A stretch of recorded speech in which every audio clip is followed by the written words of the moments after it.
परमेश्वर के दैनिक वचन। यदि किसी ऐसे व्यक्ति की जिसने कई वर्षों तक परमेश्वर का अनुसरण किया है और कई सालों तक उसके वचनों के पोषण का आनंद लिया है, परमेश्वर संबंधी परिभाषा अनिवार्यतः वैसी ही है जैसी मूर्तियों के सामने भक्ति भाव से दंडवत करने वाले व्यक्ति की होती है।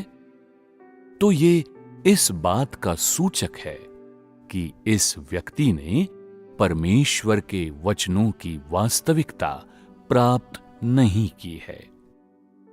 इसका कारण यह है कि उसने परमेश्वर के वचनों की वास्तविकता में बिल्कुल भी प्रवेश नहीं किया है और इस कारण से परमेश्वर के वचनों में निहित वास्तविकता, सत्य, इरादों और मनुष्य से उसकी अपेक्षाओं का उस व्यक्ति से कुछ लेना देना नहीं है। कहने का तात्पर्य ये है कि ऐसा व्यक्ति परमेश्वर के वचनों के सतही अर्थ पर चाहे कितनी भी मेहनत से कार्य करे, वो सब व्यर्थ है, क्योंकि वो मात्र शब्दों का अनुसरण करता है। इसलिए उसे अनिवार्य रूप से मात्र शब्द ही प्राप्त होंगे।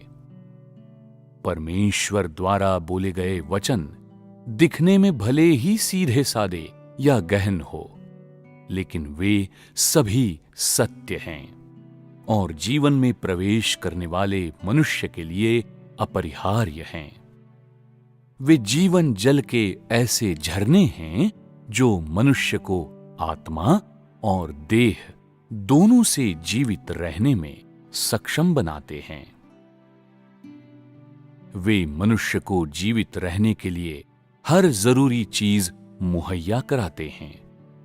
उसके दैनिक जीवन के लिए सिद्धांत और मत, मार्ग, लक्ष्य और दिशा जिससे होकर गुजरना उद्धार पाने के लिए आवश्यक है, उसके अंदर परमेश्वर के समक्ष एक सृजित प्राणी के रूप में हर सत्य होना चाहिए तथा हर वो सत्य होना चाहिए कि मनुष्य परमेश्वर की आज्ञाकारिता और आराधना कैसे करता है। वे मनुष्य का अस्तित्व सुनिश्चित करने वाली गारंटी हैं।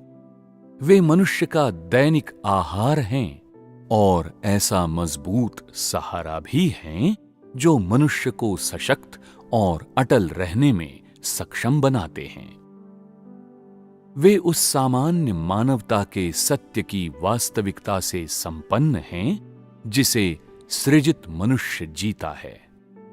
वे उस सत्य से संपन्न हैं जिससे मनुष्य भ्रष्टता से मुक्त होता है और शैतान के जाल से बचता है।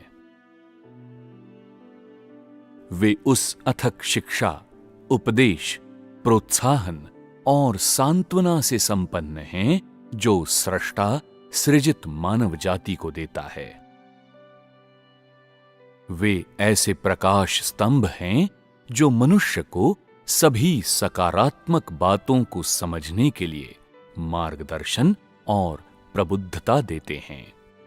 ऐसी गारंटी हैं जो ये सुनिश्चित करती है कि मनुष्य उस सब को जो धार्मिक और अच्छा है, उन मापदंडों को जिन पर सभी लोगों, घटनाओं और वस्तुओं को मापा जाता है तथा ऐसे सभी दिशा निर्देशों को जिए और प्राप्त करे जो मनुष्य को उद्धार और प्रकाश के मार्ग पर ले जाते हैं। केवल परमेश्वर के वचनों के वास्तविक अनुभवों में ही मनुष्य को सत्य और जीवन की आपूर्ति की जा सकती है। केवल इनसे ही मनुष्य की समझ में आ सकता है कि सामान्य मानवता क्या है, सार्थक जीवन क्या है, वास्तविक सृजित प्राणी क्या है, परमेश्वर के प्रति वास्तविक आज्ञाकारिता क्या है। केवल इनसे ही मनुष्य को समझ में आ सकता है कि उसे परमेश्वर की परवाह किस तरह करनी चाहिए, सृजित प्राणी का कर्तव्य कैसे पूरा करना चाहिए और एक वास्तविक मनुष्य की समानता कैसे प्राप्त करनी चाहिए।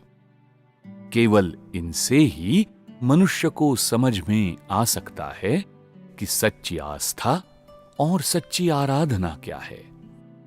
केवल इनसे ही मनुष्य समझ पाता है कि स्वर्ग, पृथ्वी और सभी चीजों का शासक कौन है। केवल इनसे ही मनुष्य समझ सकता है कि वो जो समस्त सृष्टि का स्वामी है, किन साधनों से सृष्टि पर शासन करता है, उसकी अगुवाई करता है और उसका पोषण करता है। और केवल इनसे ही मनुष्य समझ बूझ सकता है कि वो जो समस्त सृष्टि का स्वामी है, किन साधनों के जरिए मौजूद रहता है, स्वयं को अभिव्यक्त करता है और कार्य करता है।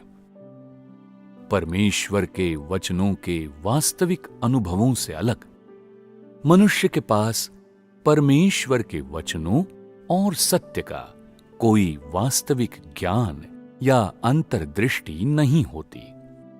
ऐसा व्यक्ति पूरी तरह से एक जिंदा लाश, पूरा गूंगा होता है और सृष्टा से संबंधित किसी भी ज्ञान का उससे कोई वास्ता नहीं होता।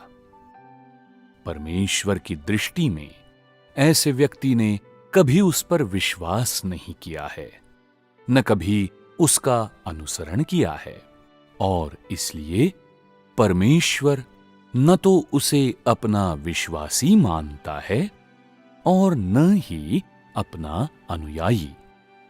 एक सच्चा सृजित प्राणी मानना तो दूर की बात रही।